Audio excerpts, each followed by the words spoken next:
Bonjour, j'espère que vous allez bien. Alors, avant de continuer, j'aimerais apporter un rectificatif par rapport à la validité des visas dont j'ai parlé sur ma précédente vidéo. Alors, sachez que les visas Schengen sont valables lorsque vous faites la demande auprès de la représentation suisse dans votre pays ou alors des représentations étrangères, enfin des pays de l'Union européenne. Le visa Schengen sont en général valables pendant 90 jours. Ça veut dire que c'est 3 semaines. Mais attention, le jour de votre départ et de votre départ de votre pays et du départ de la Suisse ou du départ d'un État Schengen compte également dans ces 90 jours. C'est très important de le savoir. Donc, ce visa est valable pendant 90 jours sur une période de 180 jours. Cela veut dire que pendant 180 jours, vous avez le droit d'aller et venir, de rentrer même dans votre pays et de revenir en Suisse, mais ceci pendant une période de 180 jours.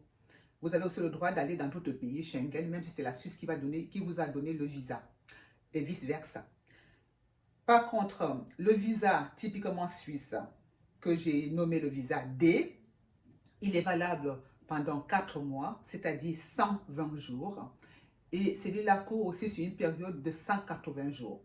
Vous avez le droit de sortir de la Suisse, d'aller dans votre pays, d'aller un peu partout, mais sur une période de 180 jours. Mais le visa est valable pendant 120 jours. Ça, c'est le visa D, donc.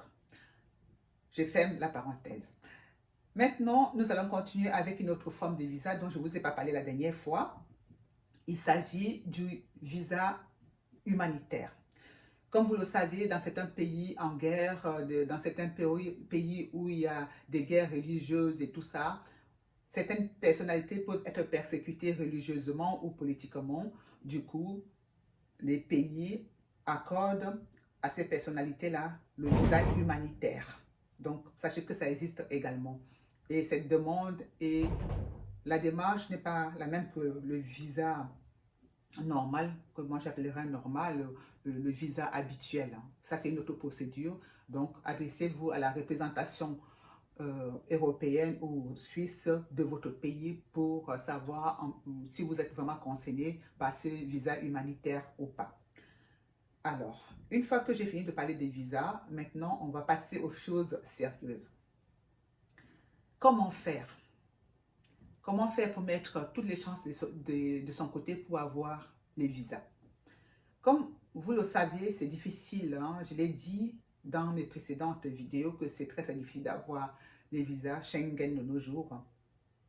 Moi, je prends la demande d'un visa comme un entretien d'embauche. Vous devez mettre tous les atouts de votre côté. Vous devez mettre toutes les chances de votre côté pour avoir ce visa-là. Quand vous mettez toutes les chances de votre côté pour avoir un travail, lorsque vous faites un entretien d'embauche, vous devez vous préparer.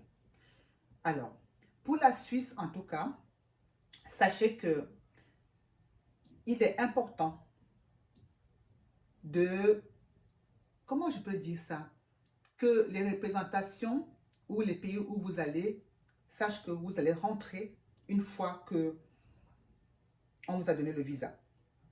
Que vous n'allez pas profiter pour rester dans le pays. Vous a donné le visa à la fin de la validité de votre visa. Donc, le pays hôte doit avoir confiance en vous. Vous devez également fournir des preuves financières. Vous devez avoir des revenus. Également, vous couvrir en cas de maladie et d'accident. Dans le cas de la Suisse, je vais vous expliquer comment ça se passe. Ici, lorsque un enfant vient au monde, dès le premier jour déjà, il est assuré par ses parents. On commence déjà à payer le premier mois de sa vie l'assurance maladie. L'assurance maladie et accident sont obligatoires en Suisse. Chaque individu qui vit en Suisse est obligé de conclure une assurance maladie. D'ailleurs, c'est pour ça qu'on dit que la Suisse est un pays des banques et d'assurance. Il y a beaucoup d'assurance ici. On s'assure pour beaucoup de choses ici. Donc, le prix des primes peuvent aller de 100 francs jusqu'à voir 500 ou 600 francs. Parce qu'il y a des gens qui concluent aussi les assurances complémentaires. Du coup, la Suisse a décidé que chaque candidat au visa doit conclure une assurance accident et maladie. Au cas où il arrive en Suisse et qu'il tombe malade, cette assurance-là doit pouvoir couvrir les frais médicaux s'il est hospitalisé, s'il va voir un médecin. Donc, vous devez vous assurer d'avoir une assurance maladie et accident. Et enfin, vous ne devez pas représenter un risque pour le pays qui vous accueille. Parce qu'il y a certains cas où il y a eu des gens qui ont posé des actes pas très catholiques, ce qui a touché la population. Donc, pour se protéger de ça, la Suisse va faire donc des enquêtes pour voir si on a affaire à un futur terroriste ou pas, si vous avez posé des actes avant ou pas. Et il en est de même pour l'État Schengen aussi. Donc, vous devrez vraiment être une personne de bonne moralité. C'est très important. Voilà. Alors, une fois que je vous ai expliqué ça, je vais maintenant récapituler. Je vous dis la liste des documents qu'il faut préparer pour faire la demande d'un visa auprès des représentations suisses de vos pays. Tout d'abord, il vous faut un passeport valable, 6 mois. C'est-à-dire que le passeport doit être valable encore 3 mois après le départ de la Suisse. Il faut un billet d'avion aller et retour, puisque je vous ai dit qu'en principe, le visa ne donne pas droit au travail en Suisse. Le visa de 3 mois ou de 4 mois qu'on vous donne, c'est pour repartir chez vous. C'est pour ça qu'il faut un billet aller et retour. Il faut une lettre d'invitation au cas où vous avez été invité par quelqu'un pour un mariage, par une entreprise pour venir travailler pendant ces 3 mois. Il faut que cette entreprise-là vous octroie une lettre d'invitation. Si vous avez été invité par un de vos enfants à venir en Suisse, il faut aussi que votre fils vous fournisse une lettre d'invitation afin de poser votre demande de visa.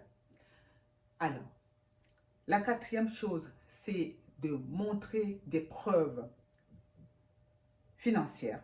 Avoir un compte en banque qui prouve que lorsque vous serez ici, cet argent va vous servir pour vos dépenses, pour ne pas tomber dans l'aide sociale en Suisse.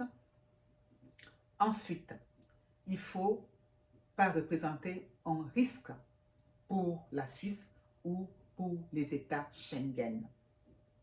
Et avoir aussi une preuve de séjour. Voilà. Vous avez bien noté tout ce que j'ai dit, je l'espère. C'est très important de respecter la liste de ces documents-là afin d'avoir une chance d'avoir le visa. Voilà. Alors, maintenant, en ce qui concerne les étudiants, j'ai eu pas mal d'informations, enfin, pas mal d'interrogations, pas mal de questions par rapport aux étudiants et tout ça. Sachez une chose, que le visa étudiant est complètement différent des visas dont je viens de vous parler. Parce qu'un étudiant, il vient en principe pour une longue durée, pour 4 ans. Du coup, il a besoin de visa d'abord pour entrer en Suisse. Et ensuite, les autorités suisses vont lui donner un titre de séjour ici. Donc, ce visa-là est complètement différent et la procédure, la demande est aussi différente. Lors de ma prochaine vidéo, je vais vous parler du système de formation suisse. Je vais vous expliquer comment faire pour candidater en tant qu'étudiant. Quand est-ce qu'il faut s'inscrire dans les grandes écoles? Est-ce que vous venez pour étudier à l'université? Est-ce que vous venez pour les grandes écoles polytechniques, les HES, enfin les hautes écoles spécialisées, etc. Donc, ça va être quand même pas mal de vidéos par rapport au système de formation suisse, par rapport à ce que vous viendrez faire, comment s'y prendre. Voilà.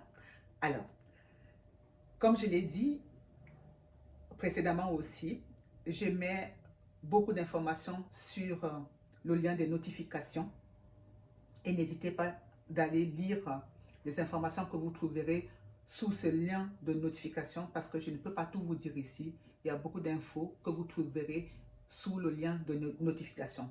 Par exemple, de nos jours, vous savez, à l'ère de l'informatique, les choses se font en ligne. Certaines demandes de visa peuvent se faire en ligne, notamment. Donc, je vous mettrai le lien, je vous mettrai l'adresse euh, à laquelle vous pouvez faire votre demande de visa en ligne. Et effectivement, pour les étudiants africains qui veulent venir en Suisse, vous devez être bien équipé. Vous devez avoir un ordinateur, vous devez avoir tout l'équipement nécessaire pour pouvoir être en ligne, pour travailler en ligne, parce que de nos jours, nous sommes à l'ère de l'informatique, c'est pratiquement impossible d'étudier de nos jours sans avoir les outils nécessaires. Franchement, c'est très très important. Donc, je vous dis rendez-vous à très très bientôt. Prenez soin de vous. Bye bye. À très bientôt encore et prenez soin de vous.